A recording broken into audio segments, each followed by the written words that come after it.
Alhamdulillah alladzi bi ni'matihi tatimmus shalihat. Asyhadu an la ilaha illallah wahdahu la syarikalah wa asyhadu anna Muhammadan abduhu wa rasuluhu alladzi la nabiyya ba'dah amma ba'du. Kita berharap mudah-mudahan Allah Subhanahu wa taala tetap memberikan keistiqomahan kepada kita untuk tetap mengabdi kepada Allah Subhanahu wa taala sebagaimana memang tugas hidup manusia di dunia tidak lain adalah illa liya'budun, untuk beribadah kepada Allah Subhanahu wa taala. Insyaallah di kesempatan hari ini kita akan kembali membuka satu hadis dari Rasulullah Muhammad SAW yang diambil dari kitab Riyadhus Shalihin yang disusun oleh Imam An-Nawawi. Hadis yang ada dalam bab mengenai kesabaran. Hadisnya sederhana, tapi mudah-mudahan banyak memberikan pelajaran untuk kita semua.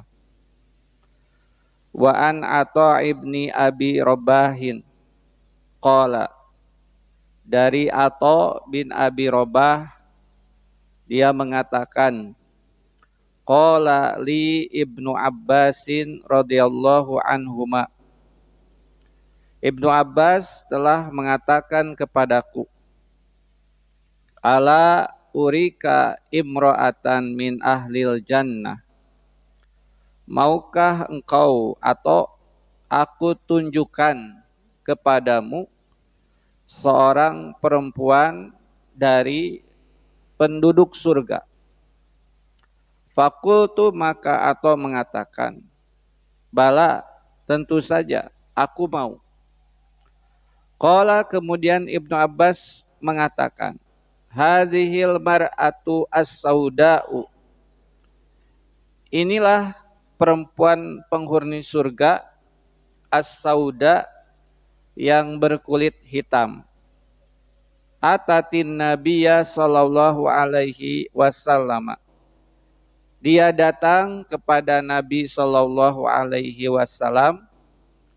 Faqalat, kemudian dia mengatakan, inni usra'u, ya Rasulullah, sesungguhnya aku ini punya penyakit ayan, epilepsi. Wa inni atakasyafu, dan sesungguhnya kalau ayanku kambuh, atakasyafu, auratku terbuka. Fad'ullaha ta'ala li, maka Rasulullah, doakanlah aku kepada Allah Subhanahu wa ta'ala. Qala, kemudian Rasulullah mengatakan, in syi'ti sobarti walakil jannatu, kalau kamu mau, kamu bersabar dan kamu akan mendapatkan surga. Wa in syi'ti, dan jika kamu mau, da'autullaha ta'ala an yu'afiki, aku berdoa kepada Allah agar Allah menyembuhkanmu. Faqalat, kemudian perempuan ini mengatakan, asbiru, aku bersabar saja Rasul. Faqalat, kemudian perempuan ini kembali mengatakan, inni atakasyafu, kalau ayanku kambuh Rasul, auratku tidak sengaja sering terbuka. Fad'ullaha alla atakasyafu, tolong pintakan doa kepada Allah agar ketika ayanku kambuh, auratku tidak terbuka. Fada'a laha, maka Rasulullah pun mendoakan perempuan ini. Ikhwan fillah rahimani wa rahimakumullah, ada beberapa pelajaran faidah dari hadis yang baru disampaikan. Di antaranya adalah bahwa nanti ahli surga itu ada dua. Ahli surga itu ada dua. Ada ahli surga yang bisa dilihat dari ciri-cirinya. Ada ahli surga yang memang secara nama pribadi langsung disebutkan oleh Rasulullah Muhammad sallallahu alaihi wasallam. Dan dalam hadis ini salah satunya Ibnu Abbas mengatakan kepada muridnya atau bin Abi Robah terkait dengan seseorang yang oleh Rasulullah Muhammad SAW dikatakan sebagai ahli surga. Salah satu penyebabnya adalah kesabaran. Yang mana memang sabar itu salah satu sikap terhebat dalam menghadapi masalah. Al-Quran sendiri mengatakan wasta'inu bis-sabri was-salat. Innallaha ma'as-sabirin. Meminta tolonglah kepada Allah dengan sabar dan salat. Karena Allah bersama orang-orang yang sabar. As-sabru diyaun. Sabar itu merupakan cahaya, penerang. Yudi'ul lil insani az-zulumat. Yang akan memberikan penerangan kepada manusia dari kegelapan. Wa yuhawwinu alaihi syada'ida wal qurabat. Akan memberikan keringanan dari beban ujian, cobaan yang mereka rasakan, yang begitu besar. Wa yahdihi sabilal haq. Sabar itu akan memberikan petunjuk kepada jalan kebenaran. Wa yuyassiru lahu thariqa ilal jannati. Dan akan memberikan kemudahan bagi pelakunya jalan menuju surga. Dan sabar ini adalah min ahammil ahlak, di antara ahlak yang paling penting, allati yanbagi lil muslimi an yattasifa biha. Seorang muslim memang hendaknya punya sifat sabar ini. Wa fi hadzal hadisi, dalam hadis ini yang baru dibacakan, hadis nomor 35 dalam kitab Riyadhus Shalihin, yarwi Abdullah bin Abbas radhiyallahu anhuma.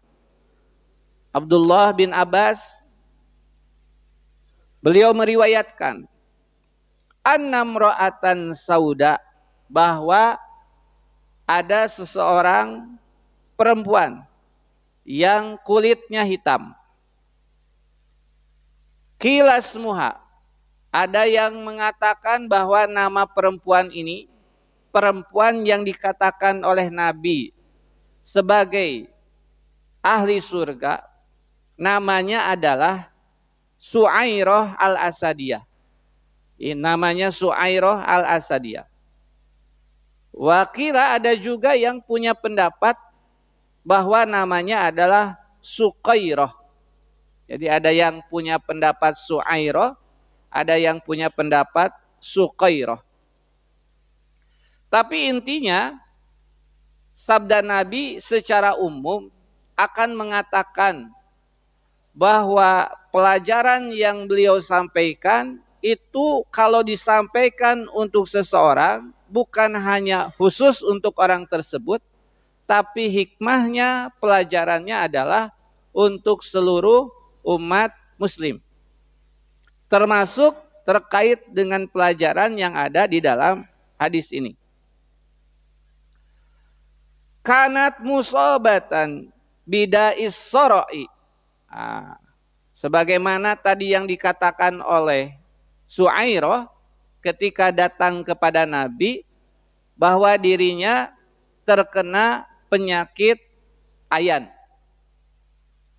Wahwa penyakit ayan itu adalah marodun fil jihazil asobiyyi. Jadi ada gangguan saraf tashabuhu ghaibubah fil adolat, sehingga terjadi ketegangan, kejang fil adolat pada anggota tubuhnya. Itu yang dinamakan as-soro. Fa'atatin Nabiya sallallahu alaihi wasallam. Dia datang kepada Nabi tashku marodoha wahalaha. Dia mengadukan kepada Nabi terkait dengan penyakit yang diidapnya, termasuk keadaan ketika penyakitnya kambuh. Jadi tidak mengapa ketika seseorang mengadukan kepada orang lain terkait dengan penyakit yang dia rasakan, dengan tujuan ingin mencari solusi terbaik, bukan dengan tujuan mengeluhkan ketetapan yang ditetapkan Allah kepada dia. Kalau dia datang kepada seseorang kemudian mengeluhkan seolah-olah dia tidak ridho menerima dengan ketetapan Allah Subhanahu wa taala, maka ini dilarang. Tapi datang kepada seseorang dengan tujuan mencari solusi terbaik dari penyakit yang dia rasakan, maka ini boleh, termasuk meminta doa.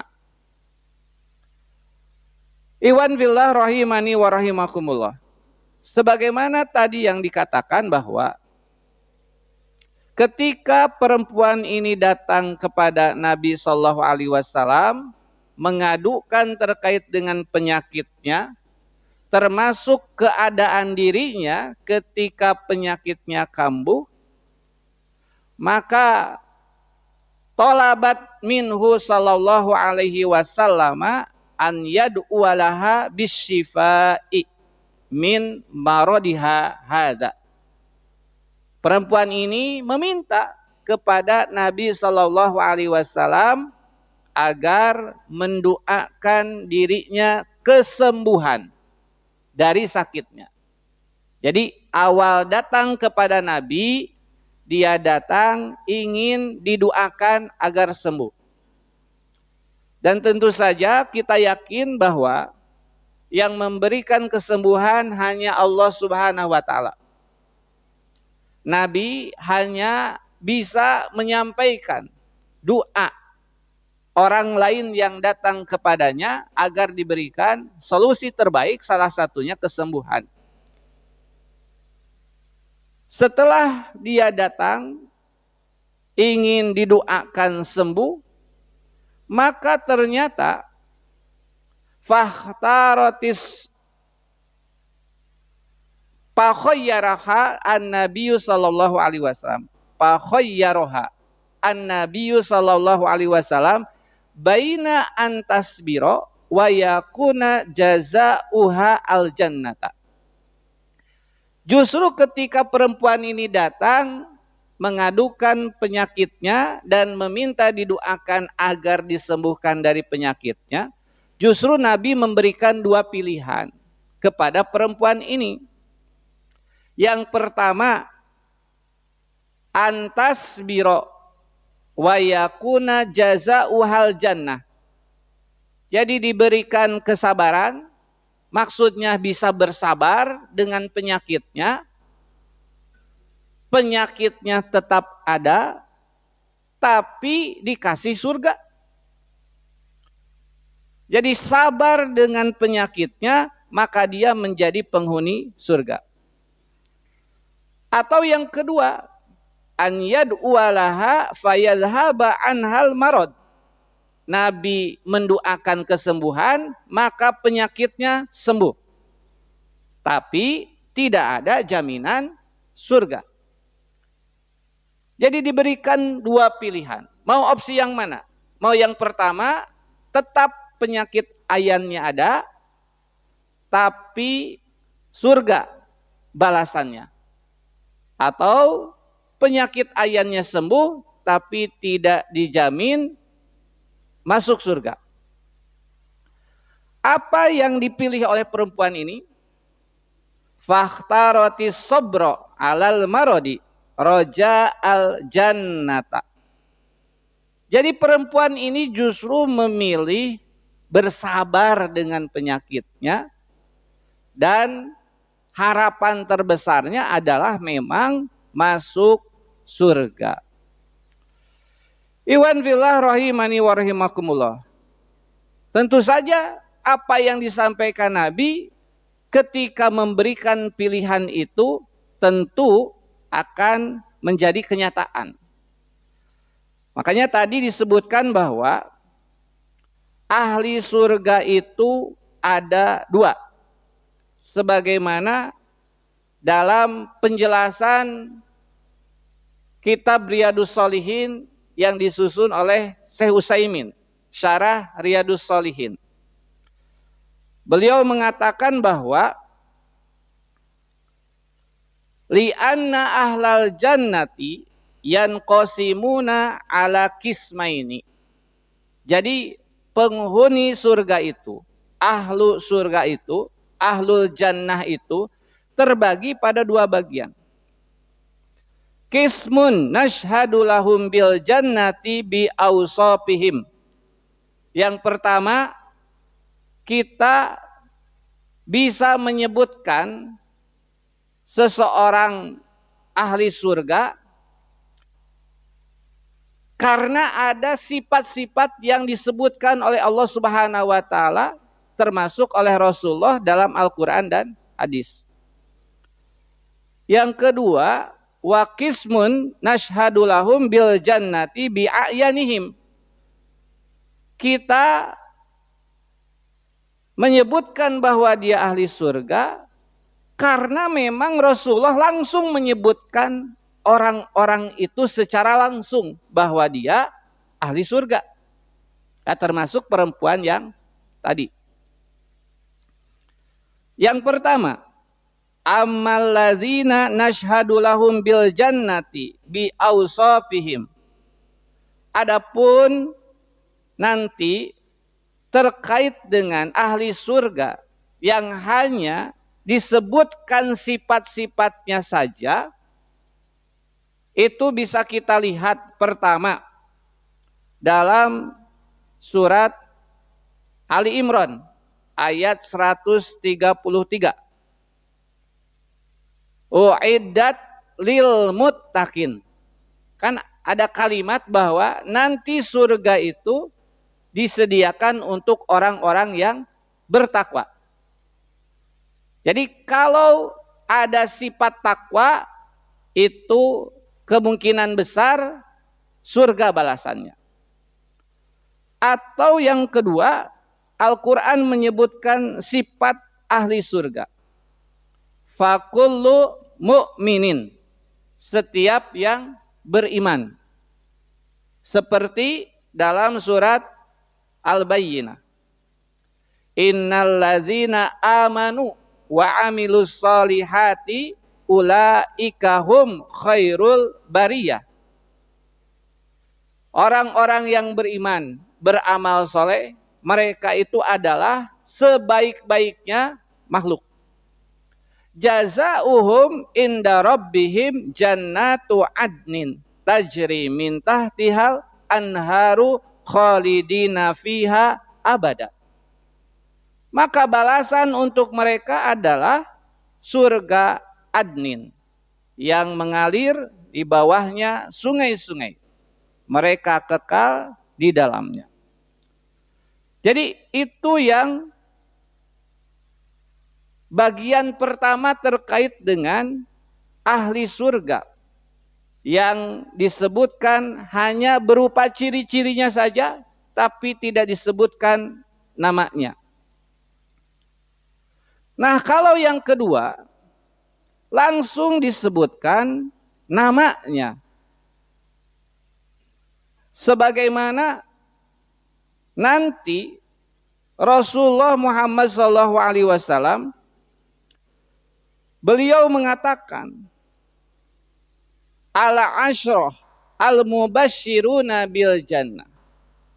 Ada 10 orang yang diberikan kabar gembira masuk surga. Ini langsung disebutkan oleh Rasul. Wahum Abu Bakrin. Di antaranya adalah yang 10 itu Abu Bakar. Wa Umar bin Khattab. Wa Utsman, yang ketiga Utsman bin Affan. Wa Ali, yang keempat Ali bin Abi Thalib. Yang kelima wa Sa'id bin Zaid. Yang keenam wa Sa'd bin Abi Waqqas, Sa'ad bin Abi Waqqas. Yang ketujuh wa Abdurrahman bin Auf, Abdurrahman bin Auf. Yang kedelapan wa Talhah bin Ubaidillah, Talhah bin Ubaidillah. Yang kesembilan Abu Ubaidah Amir bin Al-Jarrah, Abu Ubaidah Amir bin Al-Jarrah. Dan yang terakhir wa Zubair ibnu Al-Awwam, Zubair bin Awam.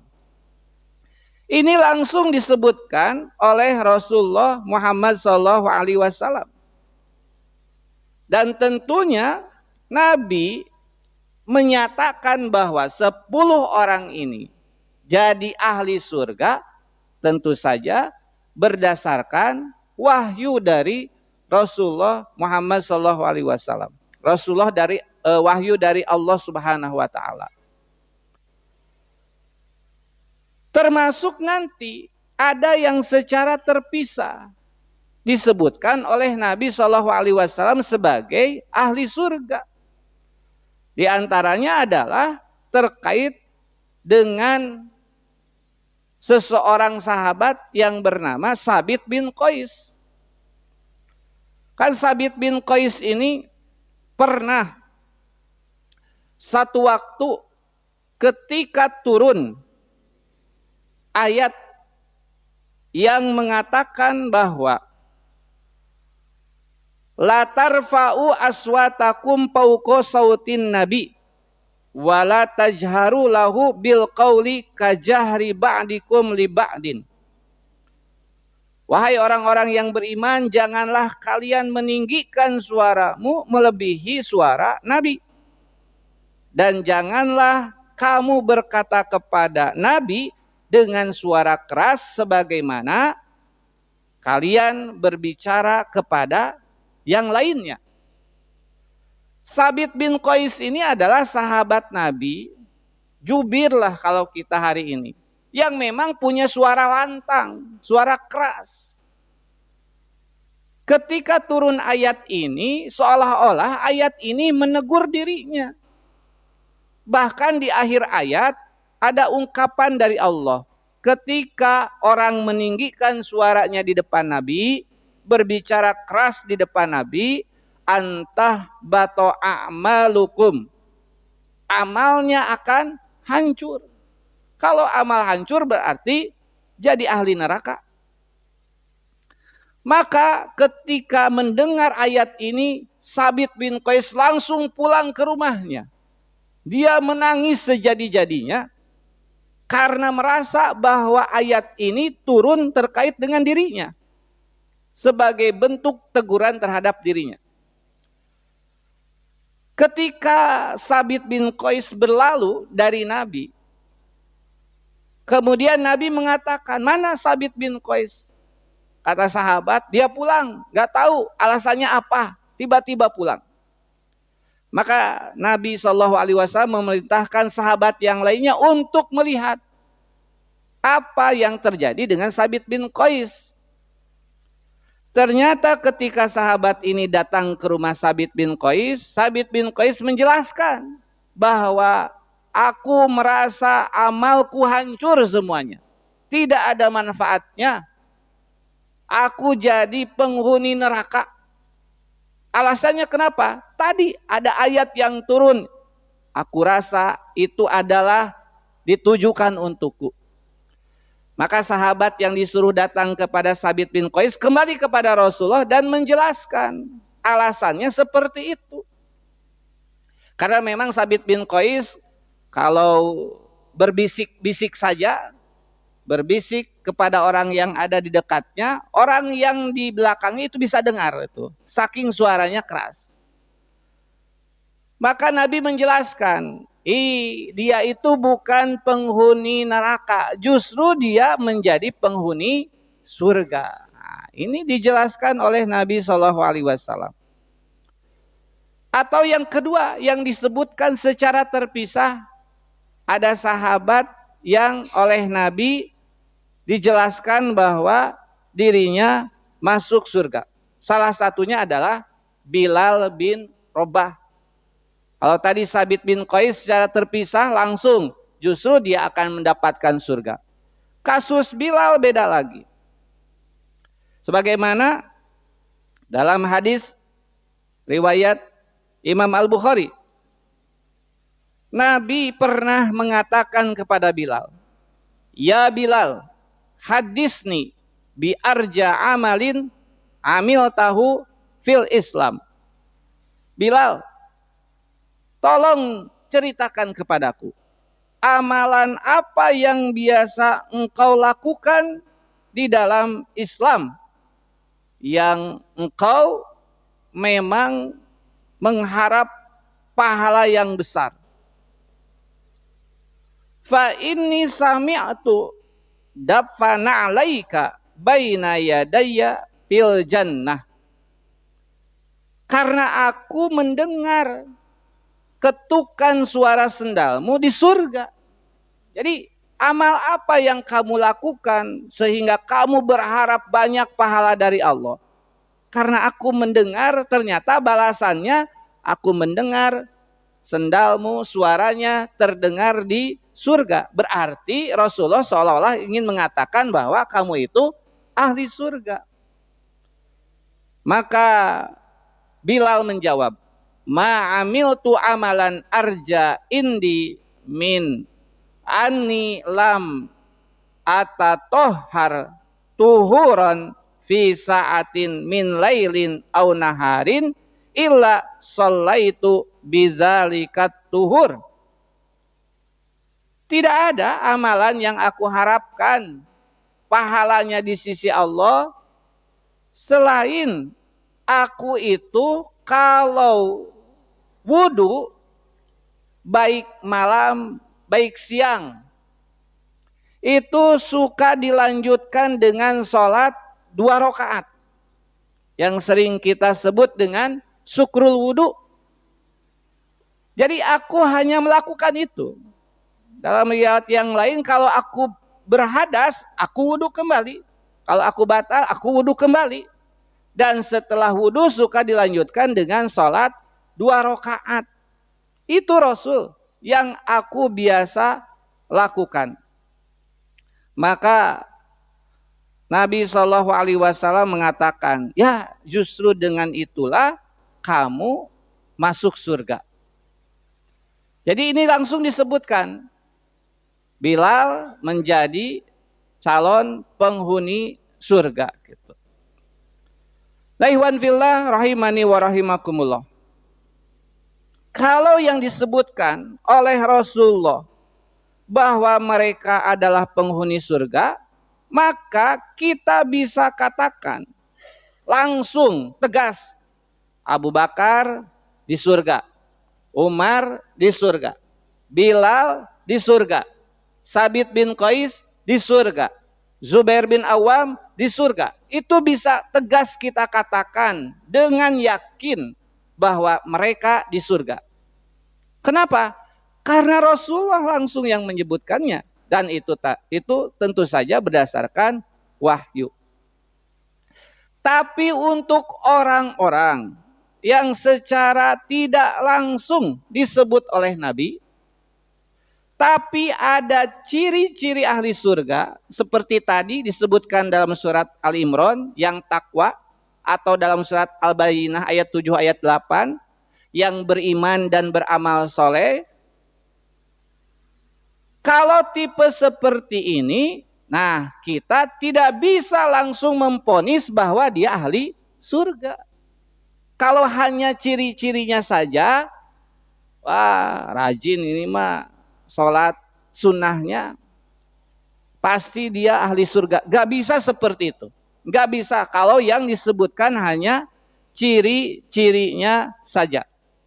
Sebagaimana yang dijelaskan oleh Syekh Utsaimin tadi dalam syarah Riyadhus Shalihin. Jadi kalau seseorang meninggal gitu ya, dan kita tahu bahwa ada amalan-amalan soleh yang biasa dia lakukan, maka tidak boleh kita langsung mengatakan, wah Ustadz ini ahli surga. Tidak boleh, karena memang tidak ada ketetapan dari Nabi Shallallahu Alaihi Wasallam. Karena memang nanti ada di zaman Nabi beberapa kasus yang hadir. Salah satunya dalam riwayat Imam Ahmad. Hadisnya dari Abu Hurairah. Abu Hurairah mengatakan, qala rajulun. Ada seseorang yang mengatakan kepada Nabi, ya Rasulullah, inna fulanah yuzkaru min kasrati salatiha wa siyamiha wa sadaqatiha ghairu annaha tu'zi jiranaha bilisaniha. Rasul, ada seorang perempuan yang dia itu terkenal sebagai perempuan yang biasa melakukan amal soleh. Sholatnya hebat, saumnya hebat, sodakohnya hebat. Kata sahabat, wah dia pasti masuk surga. Apa yang dikatakan oleh Rasul? Tidak masuk surga. Kenapa? Karena dia tu'zi jiranaha bilisaniha, suka menyakiti tetangganya dengan lisannya. Jadi anggapan sahabat berbeda dengan apa yang dikatakan oleh Rasulullah Shallallahu Alaihi Wasallam. Jadi kalau melihat seseorang hebat dalam amalannya, jangan memponis dia ahli surga. Karena kita tidak tahu apa yang ada di dalam jiwanya. Apa yang terjadi di belakang kita ketika kita tidak melihatnya. Jadi jangan memponis seperti itu. Jadi hati-hati berbicara. Karena pembicaraan yang tidak mengenakan saudara kita, tetangga kita, itu justru bisa menyebabkan masuk neraka. Walaupun ahli tahajud sekalipun, walaupun ahli saum sekalipun. Apalagi ini mah tahajud tidak, saum pun tidak, tapi lisannya suka menyakiti saudara atau tetangganya. Wah, lebih bahaya ini mah. Ibadah sunatnya jarang, tapi pembicaraannya selalu pika nyeri hateun batur gitunya. Kasus yang lain, dalam suatu pertempuran ada sahabat yang gugur. Sahabat ini kan terkenal sebagai ahli perang, jago lah, jarang pernah kalah. Tapi satu waktu ketika perang, tangannya terputus. Dan dia merasa kalau pulang perang dalam kondisi masih hidup dan tangannya terputus akan malu oleh masyarakatnya. Akhirnya dia menjatuhkan diri dan mengenai pedang sendiri. Sahabat ketika memeriksa jenazah yang dianggap hebat ini, mereka melaporkan kepada Rasul bahwa wah ini sahabat ahli surga. Karena perangnya hebat sampai meninggal dunia seperti ini. Tapi Nabi mengatakan dia ahli neraka. Kenapa? Karena dia bunuh diri. Dia ketika datang perang saja, saya sudah tahu bahwa niatnya ingin membela kaumnya, bukan membela agama Allah Subhanahu wa taala. Dia ingin dikatakan sebagai ahli perang. Dan dia malu kalau pulang dalam kondisi tangan terputus. Dan dia ingin dikenang sebagai seorang pahlawan. Itu jadi berbeda anggapan sahabat dengan apa yang dikatakan oleh Nabi Shallallahu Alaihi Wasallam. Dalam kasus yang lain, ada sahabat Nabi yang bernama Utsman bin Maz'un. Wah, Utsman bin Maz'un ini sahabat yang pertama kali termasuk orang-orang yang pertama kali masuk Islam. Bahkan dia hijrah ke Habasyah. Dia juga hijrah ke Madinah. Ketika meninggal, istrinya mengatakan, kamu akan masuk surga. Ini istrinya mengatakan seperti itu karena istrinya pengalaman selama hidupnya. Utsman bin Maz'un ini adalah memang orang baik, orang soleh. Bahkan Utsman bin Maz'un ini dalam kitab Syiar A'lam An-Nubala, Imam Az-Zahabi menjelaskan Utsman bin Maz'un adalah sahabat pertama yang dikuburkan di pekuburan Baqi. Sebelum ada sahabat-sahabat yang lain, Utsman bin Maz'un adalah yang pertama dikubur di pekuburan Baqi. Nah, istrinya ketika meninggal Utsman bin Maz'un mengatakan, kamu akan menjadi ahli surga wahai suamiku. Ini terdengar oleh Nabi. Dari mana kamu tahu? Padahal aku tidak pernah menyebutkan bahwa Utsman bin Maz'un ini sebagai ahli surga. Karena memang Nabi tidak mendapatkan wahyu untuk menyebutkan Utsman bin Maz'un sebagai ahli surga. Maka Nabi mengatakan kepada istrinya, kita hanya bisa berharap mudah-mudahan dia mendapatkan kebaikan akhirat. Kemudian setelah mendengar ucapan Nabi, istrinya mengatakan, Nabi, aku tidak akan pernah lagi mengatakan kepada seseorang setelah kejadian ini bahwa dia ahli surga. Kalau tidak ada langsung ucapan yang keluar dari Nabi Shallallahu Alaihi Wasallam. Kita pun harusnya seperti itu. Karena hari ini kan banyak ketika ada seseorang yang meninggal di lingkungan kita, terkenalah ahli sholat berjamaah, wah baik terhadap tetangga. Kemudian ketika perjalanan menuju kuburan, biasanya kita sering ngobrol, wah si bapak ini mah baik, pasti masuk surga. Itu kalimat pasti jangan dihadirkan. Karena agama tidak mengajarkan seperti itu. Ya seperti tadi Nabi katakan kepada istri Utsman bin Maz'un, mudah-mudahan dia mendapatkan kebaikan akhirat. Karena hanya disebutkan ciri-cirinya saja. Dan kalau disebutkan ciri-cirinya saja kan belum ada jaminan gitu.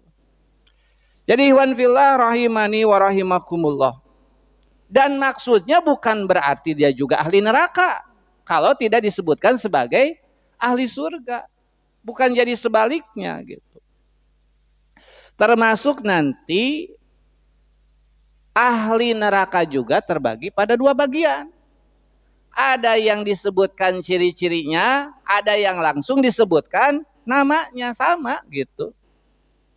Nah, untuk yang disebutkan ciri-cirinya saja, kita juga jangan sampai memponis bahwa dia ahli neraka. Misalnya ada artis hari ini orang Islam, belum meninggal, cuman kelakuannya kelakuan ahli neraka. Wah, ieu mah pinarakaeun nu siga kieu mah. Jangan seperti itu. Siapa tahu sebelum matinya dia bertobat kepada Allah kembali justru menjadi ahli surga. Makanya jangan katakan seperti itu. Kecuali untuk memang orang-orang kafir yang ketika dia meninggal masih dalam kondisi kafir, maka kita katakan dia ahli neraka. Contoh, Firaun kan sudah jelas Al-Quran mengatakan bahwa Firaun itu ahli neraka. Meskipun dulu ada orang-orang liberal yang mengatakan Firaun itu ahli surga. Kenapa? Karena sebelum meninggalnya dia mengatakan, amantu bima amanat bihi banu Israel. Aku beriman dengan apa yang diimani oleh Bani Israel. Maksudnya yang diimani oleh Nabi Musa dan kaumnya. Tapi kan hadis riwayat menyatakan bahwa seseorang tidak akan diterima keimanannya ketika ruhnya sudah ada di dalam kerongkongan, itu tidak bisa diterima. Kenapa? Karena sudah diperlihatkan untuk dirinya tempat terakhirnya nanti dia di neraka. Jadi Fir'aun mengucapkan itu karena takut, bukan karena berdasarkan keimanan di dalam hati.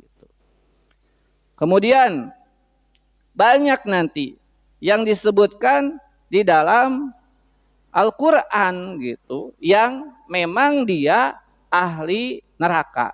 Seperti misalnya innalladzina kafaru min ahlil kitabi wal musyrikina fi nari jahannam, kan itu. Jadi orang-orang kafir, orang-orang musyrik, ya itu kita katakan sebagai ahli neraka. Atau nanti yang dikatakan oleh Nabi langsung. Ya, Al-Quran sudah menyebutkan. Nanti ada Nabi juga menyebutkan. Salah satunya adalah ketika peristiwa Isra Mi'raj, Nabi diperlihatkan. Ternyata ada seseorang di dalam neraka dengan siksaan, dia memutar-mutar sambil ngagugusur ususna gitulah, isi perutnya. Kemudian ditanyakan, kenapa orang ini sampai mendapat siksaan seperti ini di neraka? Ternyata dia adalah orang yang pertama kali merusak akidah yang dibawa oleh Nabi Ibrahim. Dia yang sudah lama ketika Mekah dalam kondisi hebat dengan akidah yang diajarkan oleh Nabi Ibrahim dan Ismail, dia membawa patung untuk yang pertama kalinya ke Mekah. Dia adalah Amr bin Luhai. Jadi orang ini hadir 200 tahun sebelum kelahiran Nabi. Dan dia yang pertama kali lagi membawa patung ke sekitaran Ka'bah, yang ujung-ujungnya banyak orang yang mengikuti apa yang dilakukan oleh Amr bin Luhai. Jadi Nabi mengatakan Amr bin Luhai sebagai penghuni neraka. Iwan fillah rahimani wa rahimakumullah. Jadi seperti itu terkait dengan ahli surga, ahli neraka. Seperti perempuan yang bernama Su'airah al-Asadiyah ini. Rasul dengan jelas menyebutkan terkait dengan penyakit yang dia rasakan. Kalau dia bersabar dan penyakitnya tetap ada, maka dia dapat surga.